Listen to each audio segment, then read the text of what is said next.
Ia whawhiloa i mawhatalo whatu I le nei fwoi vaenga o le awauli.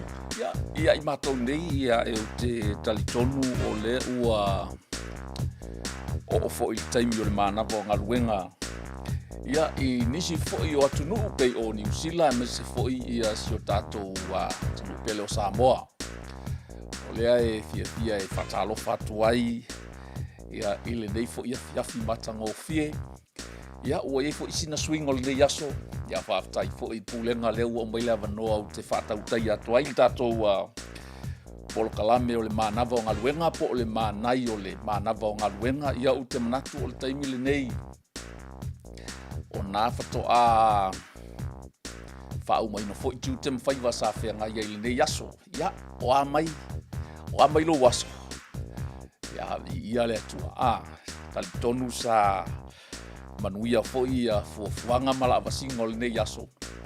Ia a fai foi sa ia I mea tupu ia o le taimi le lei lava le nei na ua e ilunga o lou sa ia o talitonu foi o na ua e anga I lou maota ma lou lawa. Ia whatalo whatu le manai o le manava o galuega ia mai Brisbane I Australia. Ia e ui lava o le taimi o le e tau su e ni lan sa mātou nei ua le whatoa te ali tu lai tasi. Ia o talitonu o le nā ua e ilunga o lou sa ngai fo I lou maota ma lou lawa. Ia e tātou whaafutaia le alofa o le atua talitonu sa tautoluaina o tiu te mau whaiva I le nei aso. Ia I le anga le lei ma le alofa o lo tātou tapau le langi. Ia tātou talo le atua whaafutai ia lavalau o fio ono le nei fo I avanoa mātango o fie. E whapena fo I ona tautua tuai ma au na tuai fo I le nei vaenga o le kelope ia awa fo I le tautoruaina o le manava I o galuega le mamalu sio mātou atunuu fia lava o maua mai ai le nei polokalame whatalofa atu I ai ia whamanui atu le atua I le anga I atu I lunga le ala nisi fo I o whaauawina pea tiu te mawhaiva ia I ai o awa lofa te mamafutaina I mātou e loa nganga pa ia le amutaino le nei polokalame ia se I ai ulona whai wina ia a o lau whaamanuianga I tu maupena I o mātou tangata o no lau swafa Yesu. Amene. Ia ia le atua o le sia o ngā o nei ia manai o manava o galuega. Ia langa o te talitonu o nā ua le lava mai o tiute ma o whaiva o le nei aso. Ia o te langona fo I o le nā ua e sa whai fo uli o lau tāwale. Ia ua langona lau vai. e le ngata e vai galuega ia au te lo foi walu nei aso tuli ta mo elo waso ia ai o le atu inatu tatou pese lea ia e faala eu matalanga o te talitonu walu le nei aso matua e pisi ia le la ta ina tu tatou musika lea e fua i la walu au wale vande tau sisi i le speed limit o le tatou au wala o le aogala o le pese lea e te mafaufau ai ia ma e iloa o lou saoga lemu nai lava iou ao ia malo le galue ia faifau e fia moe ia o le aogala le tatou musika le laatuina atu ia e te lue mai ai ia ma kako drive faatasi o lou te driving aku kako kaavale luga i ae drive ai o i luga le auala manuia lau tietiega lenia fiafilaaiga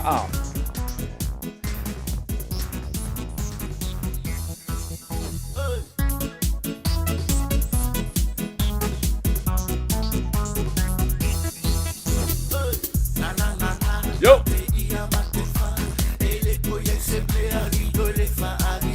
Yo.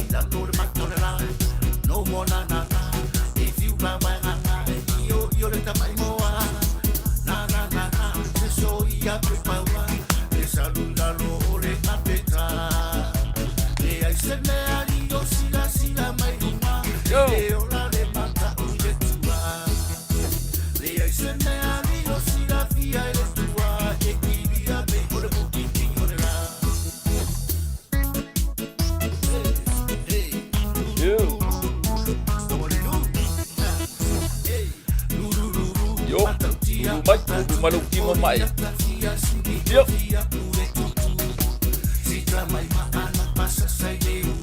Ya.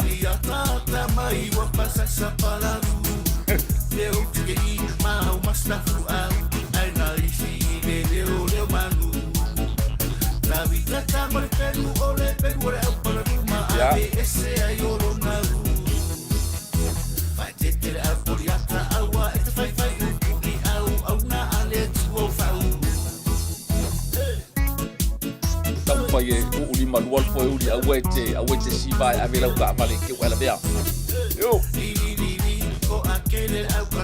yo vai ya tio la ka vale kalani yo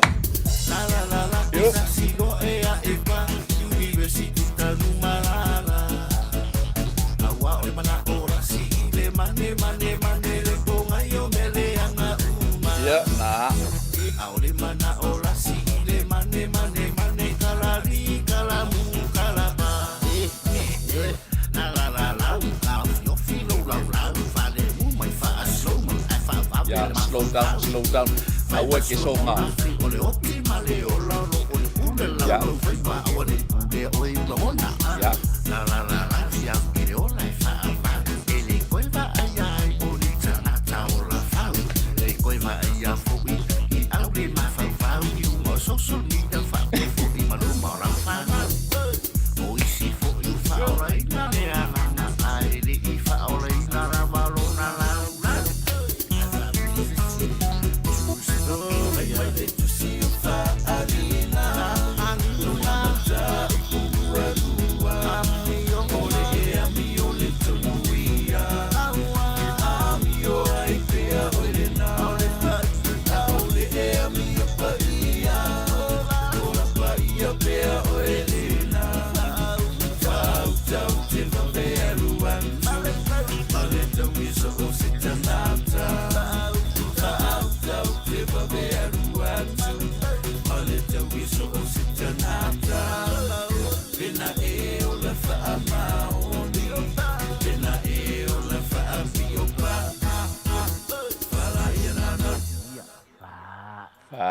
fa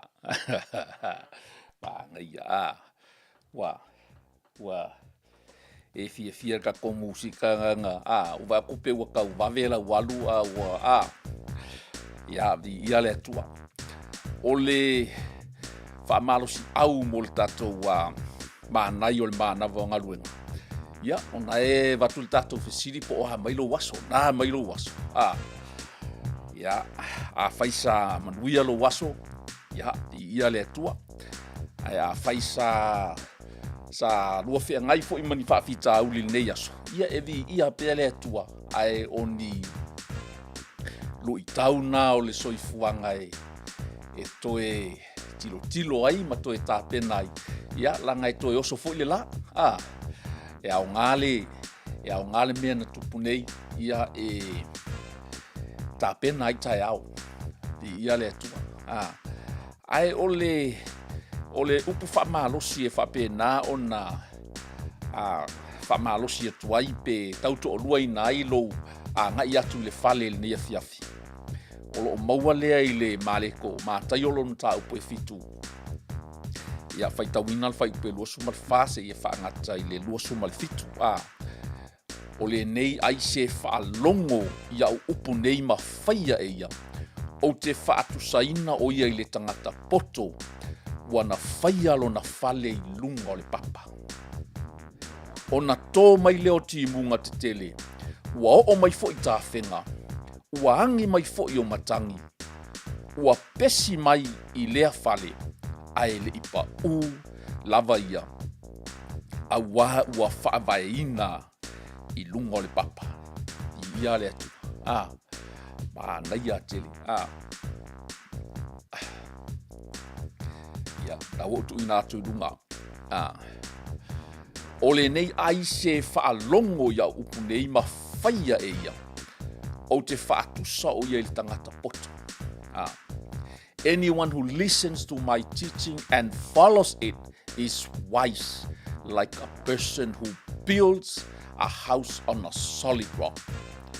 Though the rain comes in torrents and the floodwaters rise and the winds beat against that house, it won't collapse because it is built on a bedrock or on a solid rock. Ia le atua o le fe'au lena o lo'o tulei atu ia pe fa'amalosi atu ai ia pe foi ona fesili atu ai pe mai lo waso na mai lo waso a faina yengi fa'afitauli a faina yengi lu itau a faina yengi ni meti nga ia o ina e mana o mi ai le fausia o lo fale po le pio do lo langa i lunga o le papa mausali o le afionga le ale atua fausia lo fale pe pio lo tangata fale anga i lunga o le upu o le atua a o lai nangi mai matangi a o inangi mai a fa a o fo ina tupu ni fa o so songa i totonu o ngaluenga a o lai matua mausali lava lo fale o lo maua pea oe ona o lo fausia ma whaavaeina lo fale po lo tangata i lunga o le upu o le atua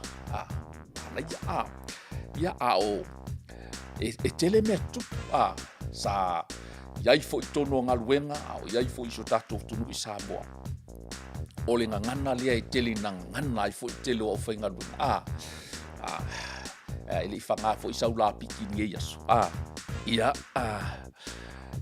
faisa fanga saula piki ni yaso ia di ufa pe polana me o le la piki te lo tele ni so tangata ile mala mai ngangana ia matou yaso ia mol fanga la piki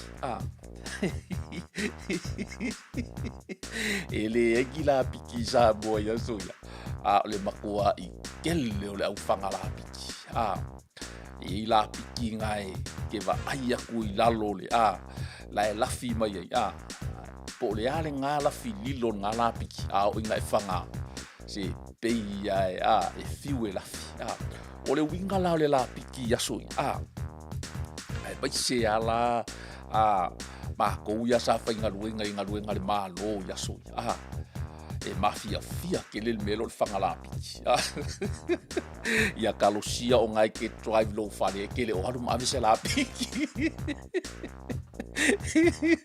fa yo le te fa longo mai o lo fausia lo fale lungo le papa mausali o Yesu Keriso te mana o fa o nei o ngai ke drive ma la piki ke manga o ke koe li liu ai koe fo e fo i le la piki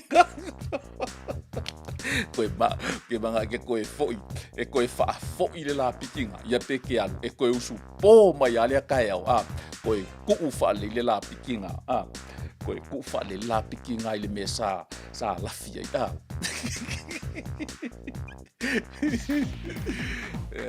ia le atua o aso ia le lau fa makala la experience ya so ya e mehi o le fanga la piki ya o ke le fanga la piki la ai kanga fanga la piki ya o aso ya inga wa umala wa nga sa se bela wa pelengisi i ngai le IPC la yuka ka nga mangongo ya makua la ngale ke alu le fakau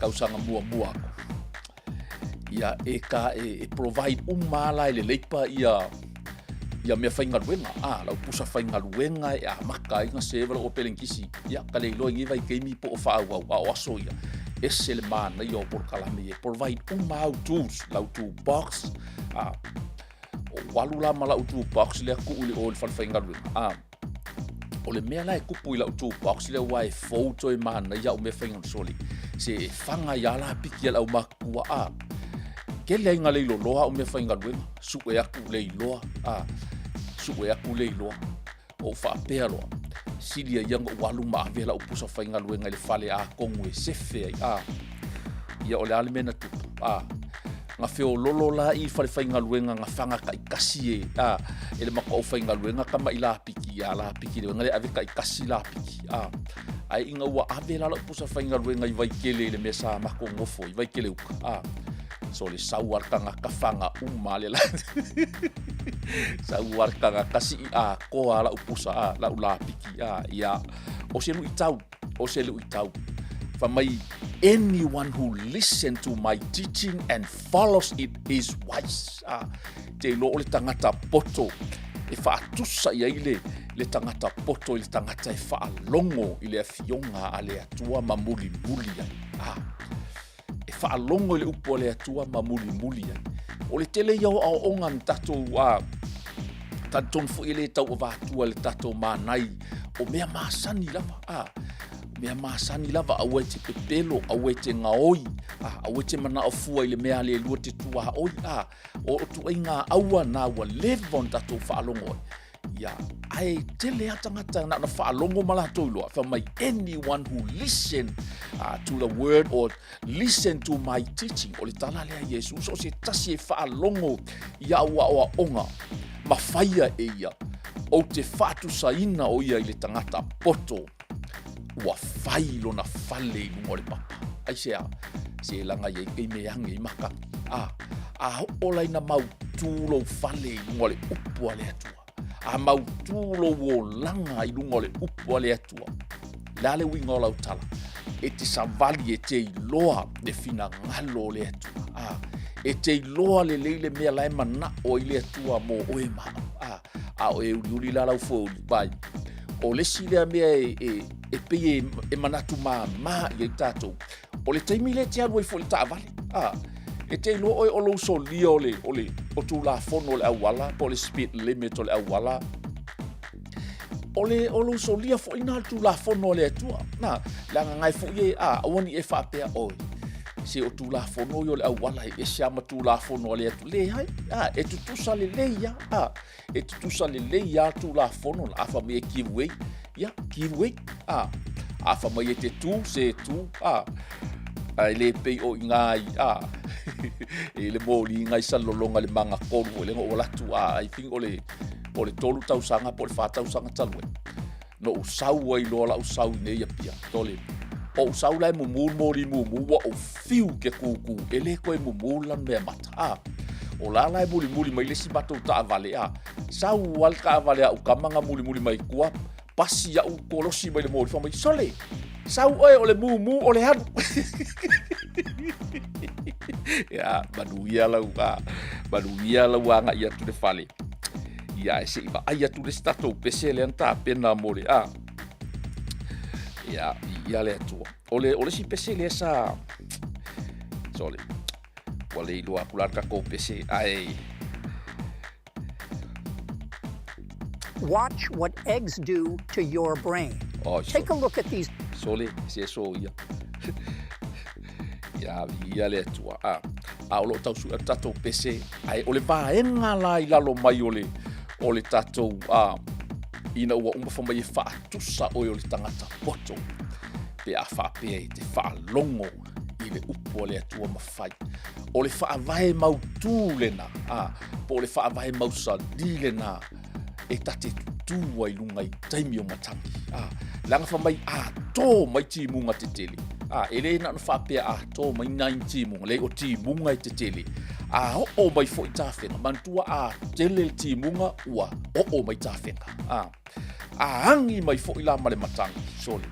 E feo lolola pe an whapea na ona timu ma tafe ua le yese matang ai ola ino mai whaatasi ma le matang ma pesi mai le whale longa winga wali ua whaare matang awai olo ina whaamatala le upulo le pesi olo no winga ua matua masau ua matua ai and the flood waters rise and the winds beat against that house. It won't collapse because it is built on a bedrock or on a solid foundation. Ia le atua. Ia. Ole matango fiel na ole ole matango fiel na ole upo le atua. Pe fau I lunga lo fale. Fau I lo fale. I lunga ole papa mausali ole upo le atua. Poa me be vesi mai poa foi fa so songa I te vai atu se me pe o melo fanga la piki o isi fanga la piki ele oni me fo ye te aluma ale ai ma faina e tango e faini tonga fiti fo ye e milo ai me tau tupe lenga pese ia kako ia la wole o fonti la makanga milo nga ma ke fia ai ua nga maua ai ua ina mau ia manuia lau ti e tu fale ne fia ia le la sauni mai el tato kako kapo pisiruki ya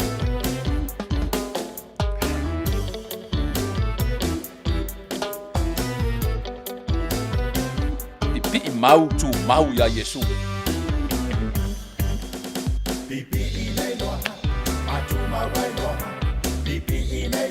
Yo, Atuma waido, ai awale tufa one ine atoa.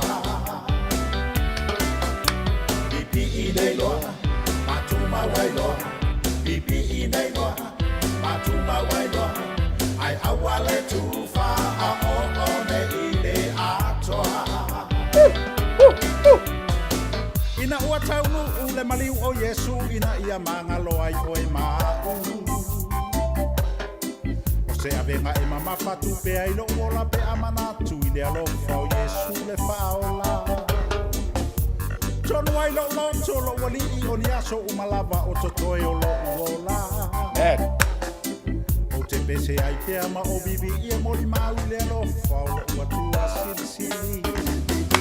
Bibi I nei loa, atuma wai loa. Bibi I nei loa, atuma wai loa.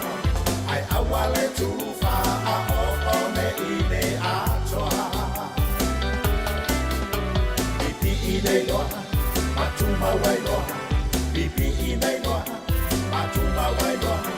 Ai awale tufa one ine atoa. Te lanua I solo mai le alofa le atua ia I tatou ia so taitasi. Whapei o le angi o matangi pua ina mai ai le manongi o fungala au matalasi. Awa olo na lofa walilingi whaua I folava I ai soro se tasi. Ai o lea ea o se tali tate tau ia tuai le nei alofa au alasi. Bibi I nei loa, atuma wai loa. Bibi I nei loa, atuma wai loa. Ai awale tufa one ine atoa. Bibi ine loa, matuma wai loa. Bibi ine loa, matuma wai loa. Ai awale tufa one ine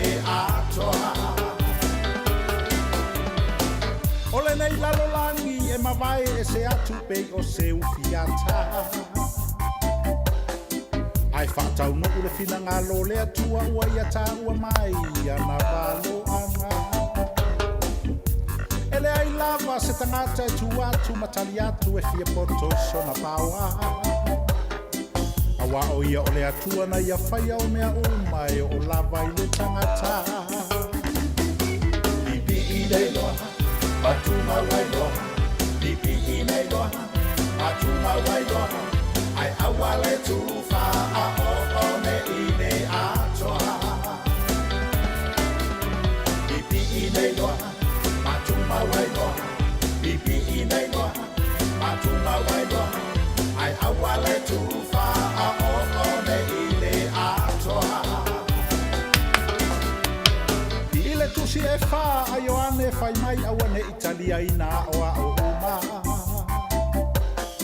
O nganga uma o e tautino na mali uma Yesu Keriso I le tino e mai le atua lava I lato Awa nganga uma o e le tautino wa mali uma Yesu Keriso I le tino Ele mai le atua I lato a ole antikeriso tonu le na Ua iai nei I le lalolani Lipi I nei loa, patuma wai loa Lipi I nei loa, patuma wai loa Ai awa le tufa a o ne I nei atoa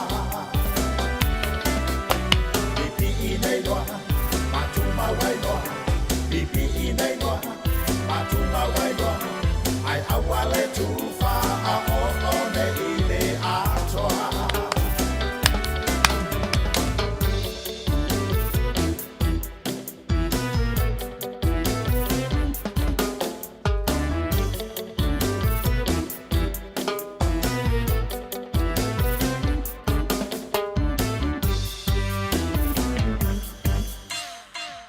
Ia, o, kasi manga ia. Ia le tua ele ngata polo o whapena ona. Tui nā tu tātou whamalosi mai le whionga pa ia le tua e whapena ona tauto rua ina I lau lou malanga tui lunga le ala. Ia po o le manava o ngā luenga. Ia a o upu fo yo pesenga. Ia e a mai ai whaftai atu ai I le tō whai mesiruki sua.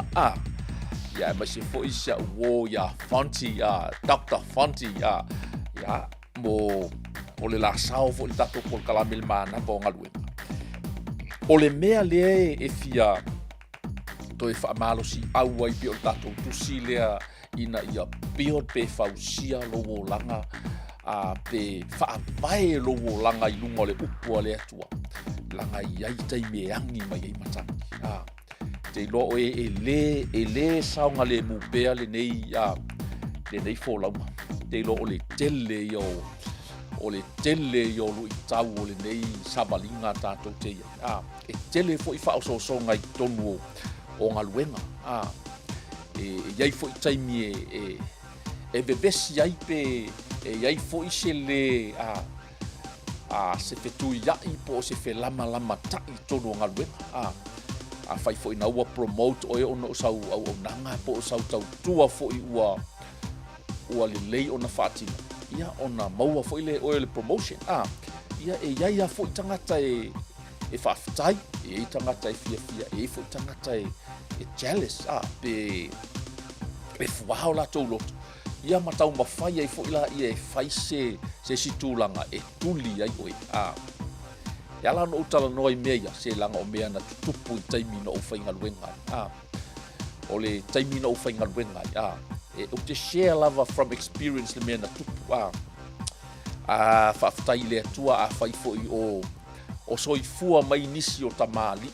ia sa mato whainga luenga whaatasi I lea vai tau ia tonu lau te whaamaunia malato talosia ia Salamo ia Salamo ima I le mea leanga sa lato whaia ia tea awa ia o le taimi o le fau atu ia lo tau langa whainga luenga o le te fia I lo ina se mea e le ngata I le abe e sea o ata mea whainga luenga ia o le mea lo whaingaluenga leanga. Whaingaluenga leanga. E te ilo e nei o aina tuli ia umala ungaluenga lea ona o le tūlanga lea o le loto ele lea. Ia po le loto le mama o tali tonu fo e whapena fo i se me te lua whea ngai ma o e i to tonu o ngaluenga. Ia pe tai la ona o nā taimi e lei e se whaavae maa losi po se whaavae mautu o lo uola. O te lei mahala malama te le foi i le afionga pa ia le atua. Pau al mele na ia. Ia o le ala vale me ua whai e le whai unga ua tuli e ia. Ia samari vai atua i whafo i o kālu fu se singalue. Ai o te moli mau ma le wha maoni. E le o se mea tauna tuli e ia.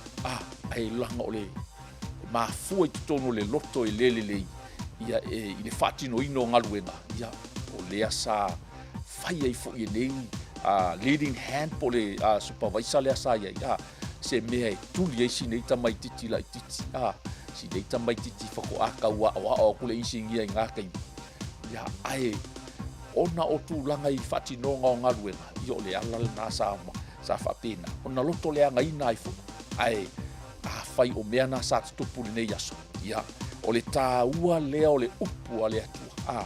Whamai ale upu a le atua, uso, tua fine. Whamangalo. Whamangalo. Ia matautala sa olo ye. Te ilo e o le singa mea ua o le stangata. Ia la alo ia le loto maua lalo. Whapea o se mea le leilo loto maua lalo. Ai ye le mea sa. E ye le mea le lei, e ye le mea sa. Tasile na tā ua o le upu a le atua. E te tua i fo i malolo tele, ma e tau tala i le mea sa.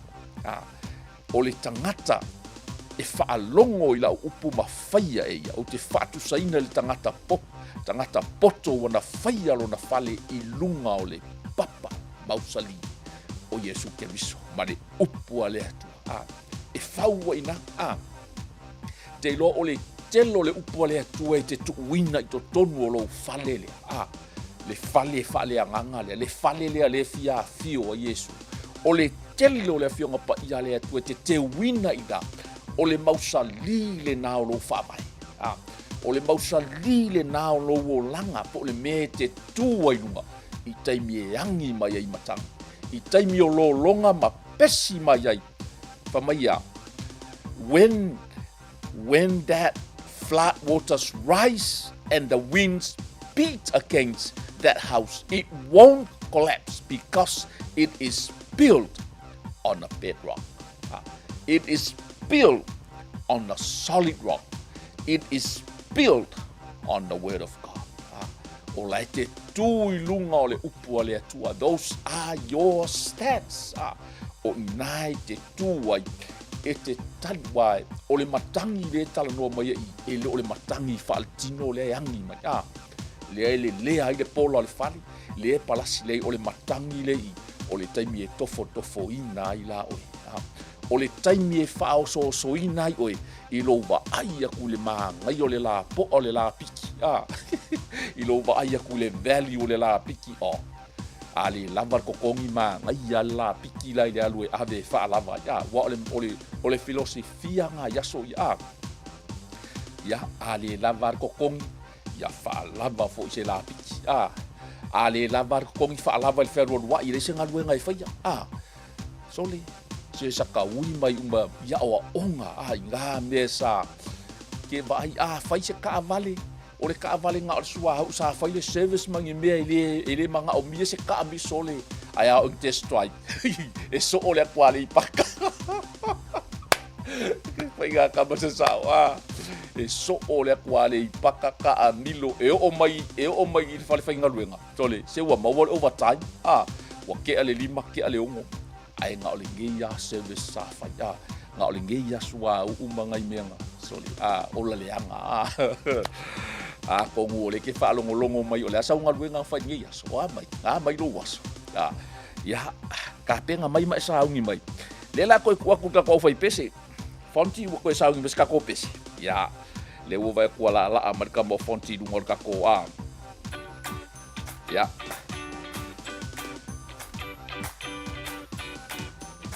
Oh, sorry. Ya.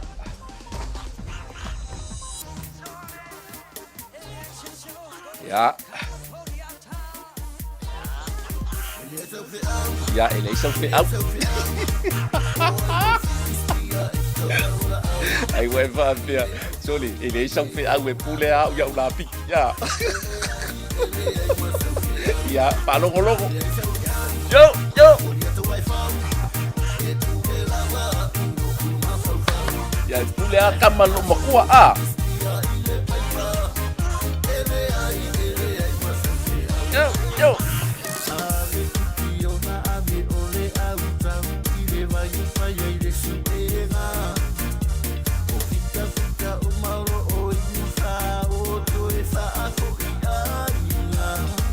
Yeah.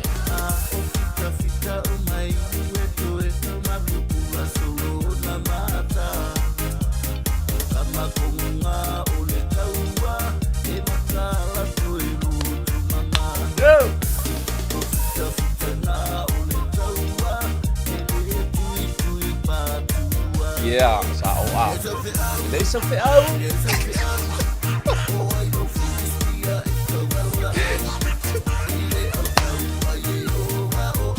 Yo, yo. Số này giấy đâu phải áo? Oh, lấy yo ala. Yo mình cầm mà luôn chỉ được thâu mình mà. Yeah, yes. Yeah.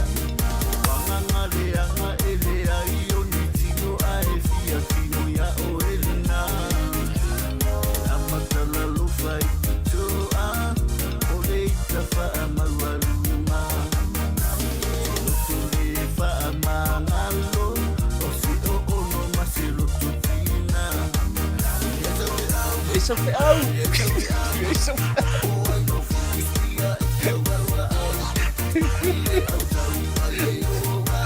yo, yo.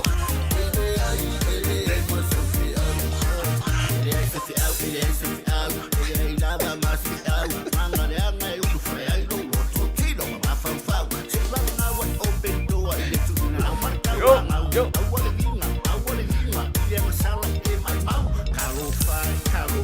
Ja, si va mai bawal mel mawalo foi uri o fa mamurua.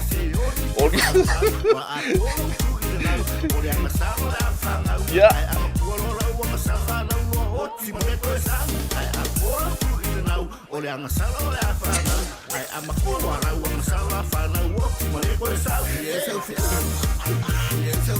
E aí não au.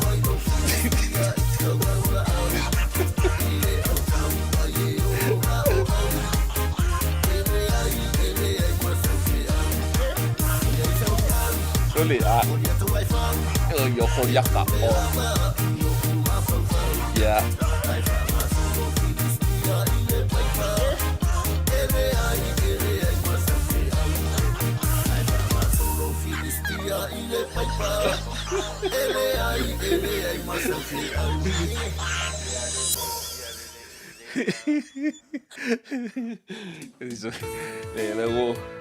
O fa pe o au le fa mai le i lo fonti le so fe au ke fa koi foi la ula piki ai le o le fa mai koriaka le so fe au o le fa ya koriaka ya ai fa ma lo si mai pe ka ko pa ya le tua ya o le vai ngalonga lua la fa mai le vai ngalonga lua ka ko kusi ai se fa alongo fo i ia upu nei ae le whaia. E whaatusaina o ia i le tangata valea na whaialo na whale i lungo le one. O na tō mai leo le timunga tele, ua o mai fo i tā whenga, ua angi mai fo i le matangi, ua pesi mai lea whale, o na pa ua i lea ua nuti palaina. Oka. But anyone who hears my teaching and doesn't obey it is foolish, like a person who builds a house on sand. When the rains and floods come, and the winds beat against that house, it will collapse with a mighty crash. Sorry. Manai tele. Yo le opposite nga o le vaenga mua ai fai se a fai whaalongo kau ke whaalongo uma ai longa isi si o tātou ele i whaalongo i le nei upu talu ona ele ngata fo i te whaalongo i asu sā e te whaalongo i lunga o polokalame sa e whaalongo fo i o mātua ia po so stangata lava sa longo puia li o i le upu a le atua a whaapea lawa mai a whaila na e whaalongo i upu nei po le awhionga le atua ae le whaia le ua whaatusa tā ua i le tangata balea whaatusa i tā ua i le tangata balea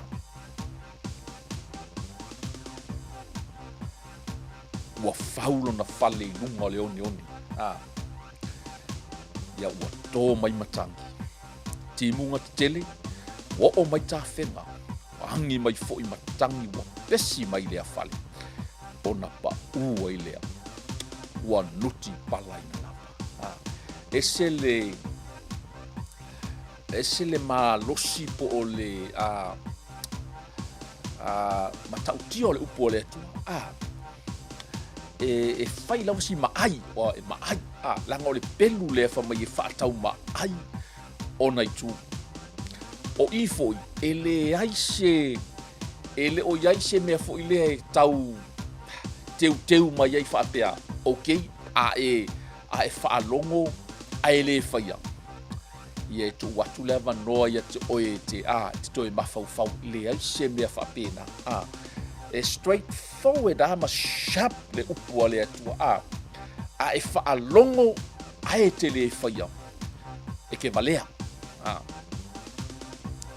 makua i lau arka ai valea makua i valea ka ua pea ka whaalongo ai ka te le whaia ke lo fo ia whaia ngai ke kipi ka avale a le awala mai alu ka pokalame o le tribe time o le manai o le manava o ngaluenga a whape fo ngai ke kipi ka avale a le awala mai ia ka so ngai le ngi moto wei pe ngi e ke leu si ka i kula fongo le awala ke lo whape o ngai ke poko le ia ke valea langa fo ngai ke i lor kula fongo ai ke le uska ia le wa fa kusa ka wa i or kangata e valea ia ola nga kupu mai me o le soifuanga ri le fa kusa i ki munga ma makangi ma fa pesi mai la pe o mai me nga ia ke o i lo fa ia ele nga ka nga pa ula ai makwangu ki pala it will collapse with a mighty crash ia ia le atu o mantal no le amatanga le tā ua lo whaalongo le upo le atua mawhai o le whaalongo ia o le mea e pia whai ngofia i lo whaalongo ai whai ngatā te le vaenga le o le whai o le whai o le mea whai ngatā le na ia abea ia i tā ua abea ia tā ua o ni soo o ni kerisiano e whaalongo longo le upo le atua ma tātau sisi ai mawhai ia le na ala pata ia tuela matanga whai ole o amailo waso sa yese mea na tupu le na pese fo ia fontine whamangalo o amea tupu e mafua i le loto le po le loto whamaualunga whamangalo ia whai fo i mea topa tau tala ia i le upua le atu whai loa ia i le finangalo le atu manuia lau wanga i atu i lo ainga talitono le naua tau nuu fo i maota malawa po fia lava le te mai moa mai ai ia ma lo le ngalue le nei aso ia le atua ia ono le tatou pokalame o le kako drive time ia e tasi a le tūla ia le uu mai tau atu e le oto e umis tatou taimi ai o se upu whaamalosi le nā mo i tatou o se fe au tā ua fo i le tatou teilo e le mawhai ona tolerate pe le mawhai ona mimi loa pe tau suisuia le upu le tua i sesi lava manatu whai lava mo whai mai le upu le tua whateita inga o au nei le ala upu moni maleola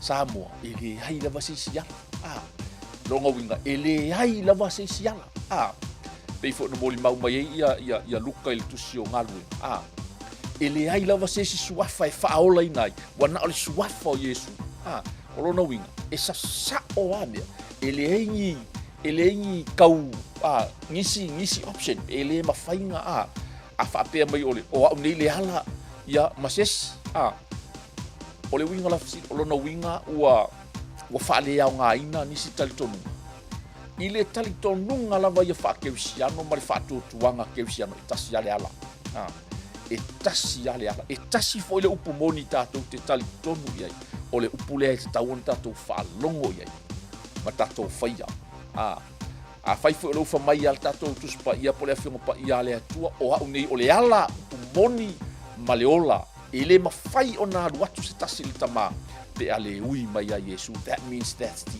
only way up there is through Jesus Christ. E ke ui aku ia Iesu.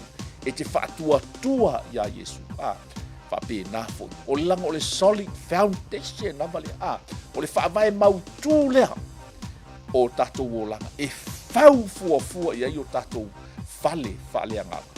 E whau i lunga o le upua le atua. Aisea, langa iei le taimi e tō ai te munga. E iei le taimi e si ai lolonga matawhenga. E iei le taimi e angi mai iei le matangi. Ma pesi mai i lo fale. E ono le petia i lo fale. E ono pa ua i lo fale. Ma le petia. A angi mai fo i matangi ma pesi mai lea fale. Ona pa ua i lea ua nuti palalama. Amen. Ai a whapena ona tatou whaalongo ma whaia le upua le atua. Tatou muli ai i le awhionga pa ia le atua. Ma oa onga a le awhionga pa ia le atua.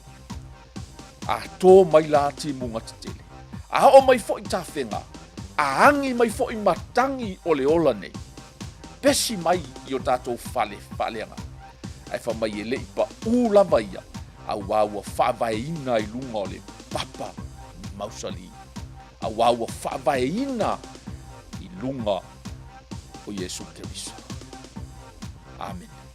I ia le atua. Ia, ina i toi minute o le tatou drive time po le manai o le manava o galuega. Ia whamalo ngā lulue le nei aso. Fo i le vi inga ma le whaatai le atua. Tiu te mawhaibo le nei aso. Ia a ole atu ina atu lo le tatou au fai pese muli. Ia le ua sa uni mai ai fafo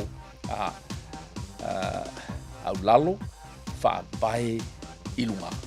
Ia o le tatou pese muli na ole a whapena ona whaiku o le tatou por kalame. Ia o le tatou pese le pie tau slow. Wa ngau ke vai kunga ua kalaka le fale. Po na fo ua au ele oso i fafo. Ia fai maali e lua fiafi. Ia whamanuia tele le atua i lava singa fo i o tutoyo le neia fiafi. Ia i pea le anga le leio le atua.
Ia le atua, ia.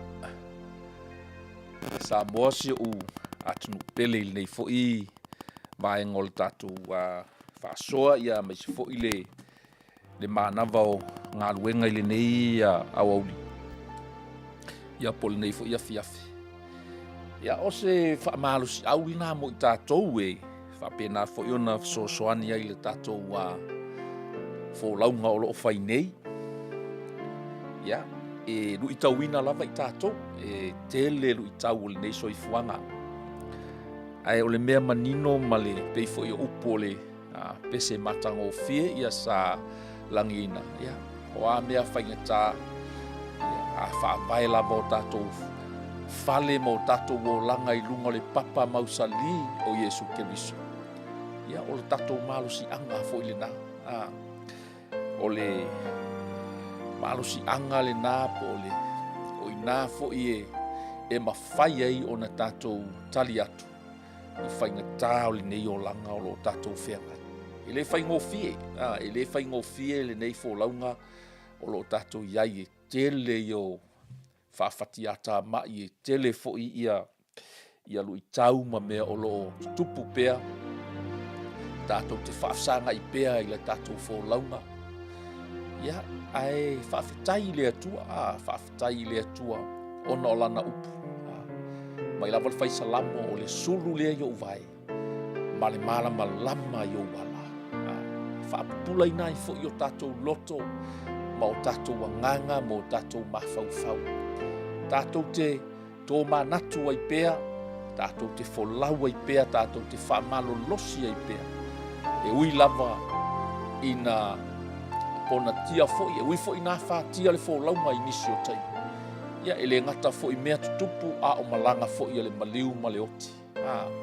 Tele lava i olu i tau. Ai a mausa li lava lo whaamoe moe ma lo talitonunga i lunga o le upu a le atua, o le whaavae mausa li le nā o tātou wola. Ia, talitonu e mawhai lava o na tātou tu, e mawhai lava o na tātou talitalia fo'i. Ia whaingatā ma mea o lo tutupu le nei soifuanga. Ia maumai ai fo ia i tātou solution sport tali.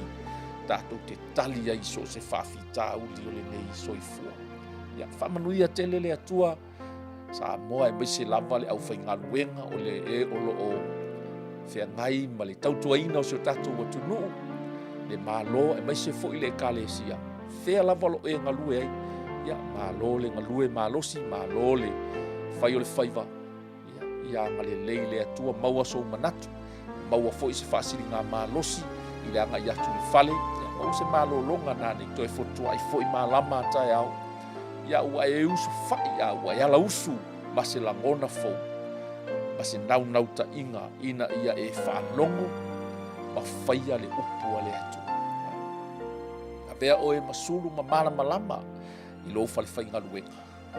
A pea oe o se tali mo faafitauli I lou falefaigaluega po o fea lava le mea e te aga'i ai avea foi oe matali ma filemu ia ma fesoasoani I totonu o lou aiga ia o se tatou polokalame lena ina ne'i aluloa le tatou polokalame afai o lē te fa'alogologo mai e le o mausali lava lou olaga e le o fa'apena fo'i ona maua'a lou ola I le ali'i o te mana'o I te mulimuli mai upu o lenei tatalo fai fo'i ua tele e afioga pa'ia a le atua e fa'alogologo I ai ae te le o mafai lava ona e usta'ia le upu a le atua ia o talitonu o se avanoa lelei fo'i lea o le tāua lea o le upu a le atua ma le tala le apostolo Ioane afai e te ta'utino afai e ta'uta'u auagasala e fa'amaoni o ia na te fa'amagalo e mana fa'amagalo ma fa'agalo na te lē toe manatua lava pe afai e fa'amaua lalo lou lotu ma e manatu e te liliu ese I ou alaleaga ma lou le usta'i ia ona e mulimuli mai lea I upu o lenei tatalo e fa'aumaina ai le tapolokalame I lenei afiafi le atua fa'afetai lau afioga pa'ia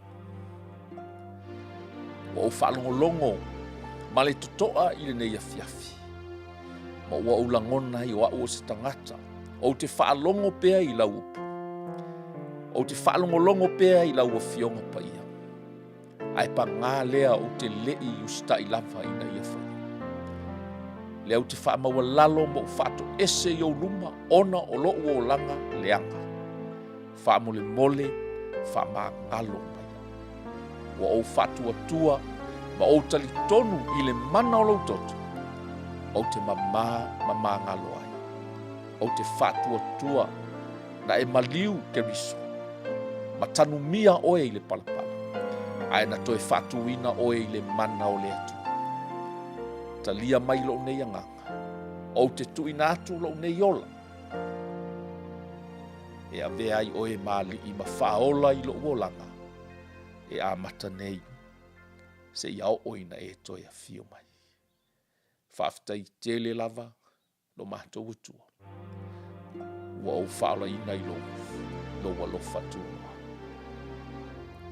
amen ia ia le atua o le fai'uga lena o le tatou manai o le manava o galuega I lenei aso ia atonu'aina pau le o se tatou manai ia e pule mai lava ia le tatou fa'atonu ae ia afai fo'i ua iai se gagana ua pa'o papa I lau fa'afoga mai le tatou polokalame ia fa'amagalo mai lau tou au'auna ia ae toe tulitau mai o le tatou polokalame masani lava o lo'o o fa'atinoina atu ia stofi ta'itasi ia ae pei o lenei aso ia o se polokalame fa'aupopo ua tu'uina mai ae tatou feloa'i I le aso tofi I le tatou polokalame masani le galuega o le leleiga mo tagata uma mo le taimi nei fa'atofā fa'asoifua ia le pa'ia ma le mamalu o se tatou atunuu